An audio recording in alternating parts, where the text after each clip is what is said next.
is up, Retromaniacs? My name is Mike. His name's EP. His name's Joe. We're not here to give you one. We're not here to give you two. We're here to give you 3 cards you need for your retro PC.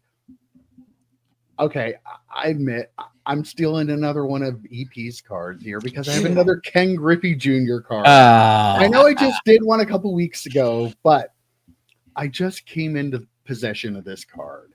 It is the 1993 Upper Deck 5th anniversary, which 89 to 93. I thought that was, I don't know. I'm not here to check their math, but yeah, it kind of works out. 89 to 93. Yeah. That would be the 89. Yeah. If you're counting 89 as, yeah, you're exactly. Good. Yes. But it is the 1993 Upper Deck 5th anniversary Ken Griffey Jr. Look at that. The rookie card reprinted with a black border. This card, I actually completely forgot about these, and I was at the card shop on Friday, and I found this. I'm like, oh, that's mine. And I won't even tell you what I paid for it because it'll make you sick. But this card was part of a 15-card set. They were 1 in 9 packs in the Series 2 hobby packs. So if you're trying to pull them out of a pack, you have to have Series 2 hobby. And it is like a $10 or $15 card in raw condition, which is actually, 93 Upper Deck. They kind of made a lot of this. So, and only a 15-card set. You got 4 per box. Not super rare, but I haven't seen this card in forever, honestly. I never knew about this card. And you'll notice it has a black border. I guess you could just look at the picture right here. That's a little easier. Because of this black border, let me get into some of the PSA pricing, because this one is going to make you go, A PSA 7 sells for $30 to $50. Wow. A PSA 7. Oh, baby. PSA 8, $70 to $100. Everybody strap in. 9 $490 wow. the last sale of a PSA 9. And there is only one PSA 10, and it sold in 2023 for $2,075. Wonderful. They had 183 of these have been graded by PSA. Only 110, only 7 9s, and only 24 8s out of the 183. 2 10s. You look, once you send that in, Mike, 2 10s. Once you send that in. Got a lot of white on it. I mean, very, very, very common for these. That's a beautiful card other than that. But yeah, that's my card this week. Wild. Yeah. Like, what's a PSA 10 of the actual 89 go for? Probably not that much. No, I don't think it does. Yeah. There are a lot more of them. I was going to say, there's definitely a lot more of the 89 rookie.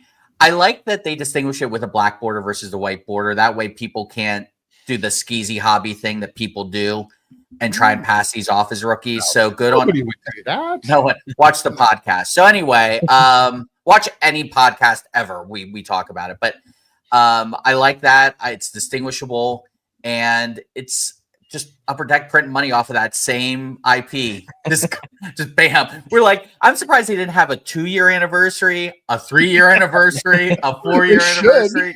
The restraint that they showed, amazing. After 1989, of course. After 1989.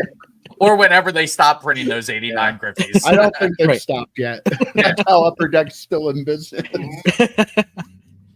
That card I do like that's rookie reprint done right.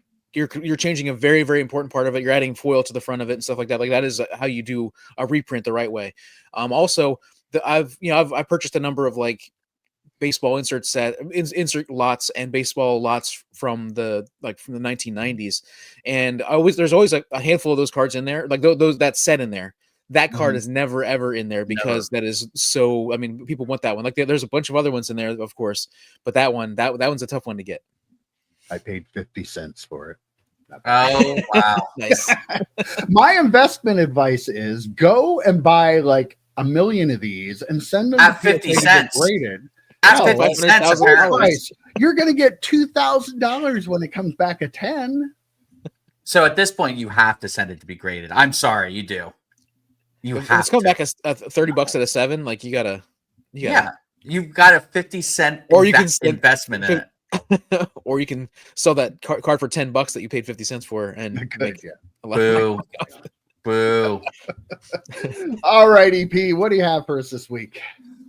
I have a card acquired, I believe, from the exact same place that you acquired yours from, and it is a 2002 Upper Deck Sweet Shot Kobe Bryant card. Just the base card from Sweet Shot, but it's in his Minneapolis Lakers uniform, so it's got the throwback uniform, kind of an interesting card. It's card number 34 in the set, and this card's like a buck. If you get it on auction, it's gonna be a buck. If you get a fixed price, it's probably gonna be like $5. There's some listed for $11, $18. Pump the brakes, you don't need to pay that.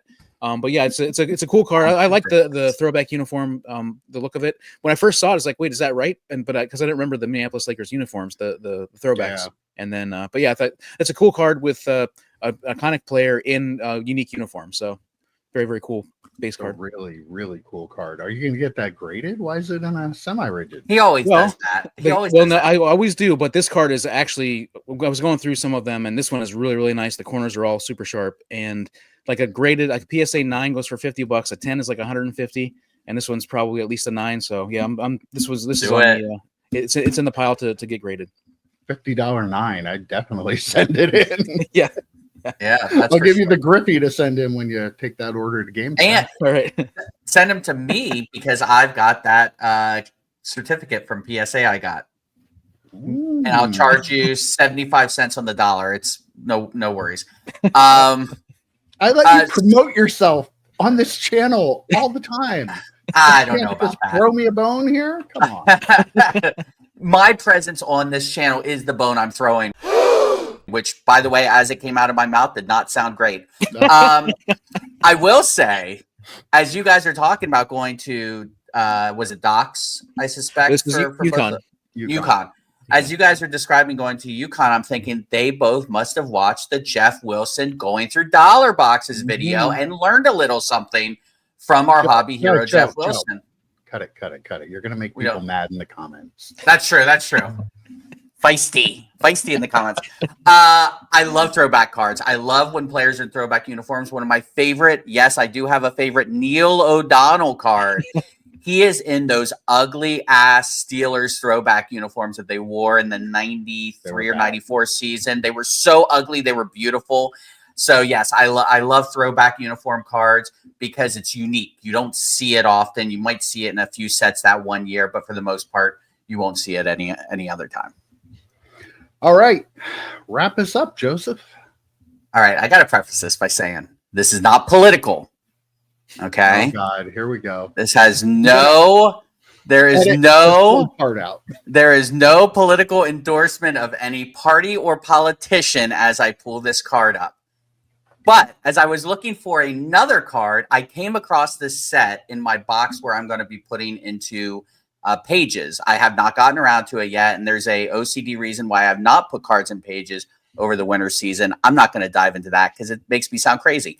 But what I am going to do is I'm going to talk about a set from 1991 Topps. Do you guys have any idea where I'm going with this? 1991 Topps. Desert Storm, Wow. George H.W. Bush. Not his rookie card. I think he had cards before this. But I'll tell you what, if you grew up in the 80s and 90s, these were a thing. Oh yeah. Like people were opening these up, gum in the packs and everything. Topps did a set, Pro Set did a set. I mean, it was kind of crazy. People going in. Were you open when these came out, Mike? Yeah, I think so. I'm pretty sure Right? I got some from your shop. Yeah. I remember going to the grocery store and my grandmother loved getting these for me. She thought it was like the coolest thing. And it's actually he looks pretty badass there. I'm not going to lie. But my grandfather was a big HW fan. But that being said, I just remember this card being the card I wanted out of that set. It was like getting the mantle. I mean, it was huge. It was a big deal to pull this card. you can pick it up for like $1.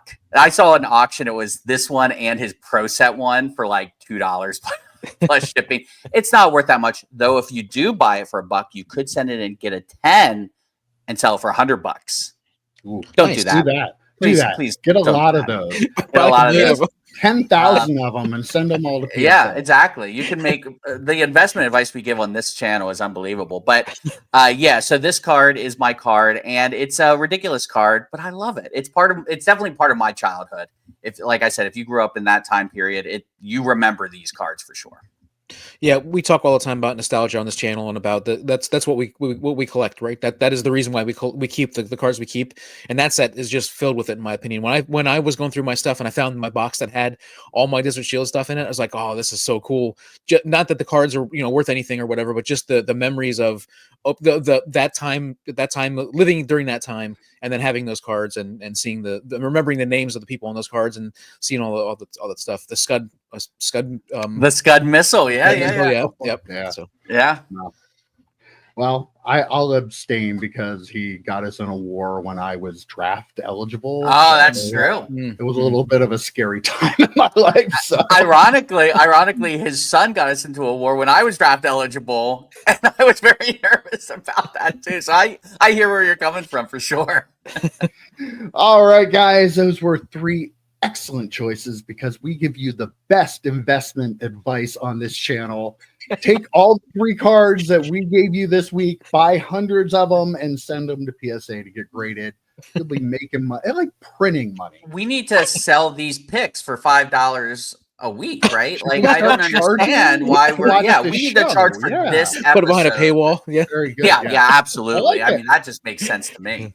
Guys, that was a lot of fun. We'll see you next week. See you, boys. See ya.